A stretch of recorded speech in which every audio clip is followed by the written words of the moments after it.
Hey, what's up, everyone? Welcome back to the Entrepreneur's Playbook, where we help 7 and 8-figure business owners ignite their financial superpowers. Josh Bowerly here with Ron Parisi. Ron, how you doing today? Hey, Josh, doing well. Thank you very much. Look forward to another podcast. Yeah, so I think last time we kind of talked about the businesses that are in that $1 to $5 million in revenue range. And this week we want to talk about the people that are in that zero, they're just getting started, all the way up to $83,000 or so a month in revenue before they start hitting that $1 million mark. So Yeah. where are those people at, and what challenges and opportunities are we seeing that group of business owners face? Yeah, I would say like for CPI on Fire and our team, right? That 1 million, whether you're 1 to 5, that wants to get to 10 to 15, that's our sweet spot. But we also help what we call our farm club. And that's the folks that are just trying to get to that 83, I call it the magic number, $83,000 a monthly revenue MRR. Well, that if you make $83,000 a month, that's $1 million business. So really, this is our farm club. And this is, again, I want to alert you, the entrepreneur, the business owner, that there should be a strategy to your financials. At this point, from 0 to 83,000 a month, a lot of things are going on, right? You're super busy. You're testing out your product and service. You're trying to write copy that resonates with your potential audience and your clients and customers. Your time is like so precious at this point. You don't have a lot of data. You're maybe on the marketing side, you're learning about the algorithms and the changes in the algorithms and things like this. So there's a lot going on from a business owner's perspective that's really trying to establish themselves at at the $1 million mark. What do you see, Josh, during that Yeah. time? I like the analogy. I like calling it the farm system, Mike, because I'm a big baseball fan. I think it's a good analogy to baseball, right? Where you have the major leagues, which we'll call the 1 million plus, and then you have the minor leagues. And I think baseball teams, Major League Baseball teams, are really good now at looking in their minor leagues and seeing which of these prospects are going to eventually become major leaguers. And they're able to kind of look under the hood and say, oh, this person has whatever, a great strikeout rate, and this person has his hard hit rate's great. So they're able to look at the metrics and just see which ones are going to eventually be major leaguers. I think that's true in business too, right? Like we could probably look at two very similar businesses at this stage and say, this one's got long, good term growth potential. This one's going to crash and burn unless they change something. And a lot of that's just, are you getting the proper instructions? Do you have an accounting team helping you? Are you looking at your numbers and analyzing what you're doing and why that revenue is going up or going down, why that profitability is going up or down, not just the baseline numbers, but what's underneath them and what's causing them. I think the people that we see that are doing that at this stage, they're the ones that eventually become those major league stars, those $1 million plus businesses. Yeah, absolutely. Usually, what's the number one reason why businesses fail is just lack of cash, lack of access to capital, no profit. Just one, having a plan and a visualization. And then two, I can't impress upon this enough, right? In my 25, 30 years of in the accounting space and working with business owners is like current, accurate financials. Like should be done on a monthly basis. You should be looking at cash flow on a monthly basis, potentially a weekly basis. You should be able to map out when do I expect certain things to hit, both on the revenue side and the expense side. But really, if you, like you mentioned, what are the assets or what's the attributes to a successful business? It's like having those accurate current financials to make those business decisions that need to be made month over month. And you always hear me course correct. Every month we're course correcting for success, and you need accurate financials. There's so many people that we pick up in this farm league. They're running personal expenses. They're using commingled funds, bank accounts for their personal and business. They're not tuned in to exactly how the business is performing.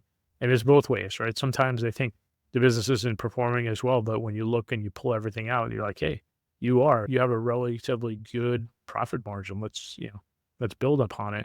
Other times people are really underwater. They think they're doing well.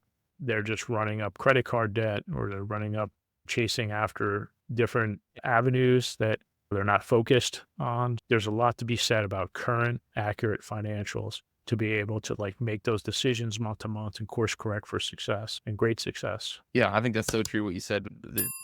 There's both sides of the coin where there's so many people that overestimate how well they're doing and so many people who underestimate. And when they come to us, if they're in that situation, either way, we're going to have bad news for them, right? Because maybe you did way better than you thought, and we're going to give you this big unexpected tax bill. Or you thought you were doing great, and we're going to say you're in actually really bad financial position here.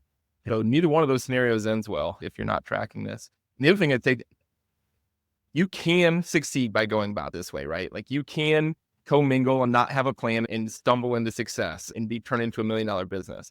But at that point, you have to start getting help. And how many times have we had people come to us where they're in that situation and everything is a complete mess and they're already a $2 million business, and it is a major headache and a major expense to go back and clean everything up and finally get things on the right track. Yeah. So it's just, you've got to get this started early on so it doesn't, even if you do luck into success without it, it doesn't become a huge headache when you finally take care of it. Or the person that eventually wants to sell, right? And they have 5 years of like really crappy financials. And they're like, oh, can we clean this up? And then you're finding like, this is a huge quagmire. Whoever the buyer is, they're always on a tight time frame, right? They want to make a decision. And you're saying, oh, it's going to take us 2 months to clean up the financials for the last 3 or 5 years. That's a tough place to be in, a very frustrating place to be in. But what you said, we always say no surprises. And what I mean by that, come April, there's no big surprise from a tax perspective. So many entrepreneurs and business owners have a horror story about the time they got totally caught off guard with a huge tax liability. And then on the flip side is that I don't understand how many times have I heard, I don't understand what happened. I just ran out of cash, or I don't understand where my cash is going. It's just, again, it doesn't have to be expensive. Align yourself up with somebody who's going to help you build that solid chart of accounts. And what I mean by that is, how do you see the business, right? We customize our chart of accounts to really customize about how the business owner sees the business and what they think are the drivers of success. And then we build an accounting system around that. And this way they get to see month to month what their financials are telling them about the business and how they need to correct. And again, it doesn't need to be like this whole VCFO situation where we're doing a lot of analysis and things like that. It could just be a straight accounting situation, give you the information, give you some insights, do some benchmarking, and then again, protect your confidence, right? As a business owner, give you a tremendous amount of confidence to know where you're at. You may not like the numbers, but man, that's a lot of confidence to know where you're starting from, as opposed to not having a clue about how your business is performing financially. Better to find out now that you don't like the numbers than when you're $2 Yeah, exactly. When you can actually do something about it. Yeah. I think the part you said about the selling the business, that is so important. I've seen that so many times. And it reminds me of real estate, right? Where I go to look at buying a house and the person says, the house down the street's exactly like mine and they sold for 500,000. Yeah, but have a hoarder house here and you've neglected maintenance for 30 years. So if it was in good shape, yes, it's $500,000, but in the condition it's $200,000. Yeah, right. And we see that in business. Oh, like I have this $5 million business valuation. No, because you have no record. It is not a $5 million business. No. And two is when you go into these meetings, I've seen this as well. If you're the president of the company, the owner, and you can articulate your financial position, the buyers know that this is a well-run organization, right? What they want to buy is see stellar products. They want to buy processes and procedures, right? That are systematized inside the business, and they want consistent profitability and the ability potentially to grow. That's what you see these aggregators doing all the time here. So they want to see really solid financials. And I'm always a big believer in, okay, tell the story through your financials. Tell the story about your business through your financials. And I think we can get into that later, but yeah. The more the business is tied to you in any way, whether it's because you're the face of it or just because it's so commingled and everything's, oh, don't worry, I have all the records in my email inbox. You can't separate from the business. So they're not buying a business, they're buying you at that point. And it's a different negotiation. Yeah, no, totally. Hopefully this gave all the folks out there that are with the goals of getting over that 83,000 MRR, some things to think about. And really, this is us being maybe a canary in the coal mines to let you guys know, hey, there's a system to be able to really optimize your financials. It doesn't take too much and it will put you way ahead of the game. If you're interested, www.cpa on fire.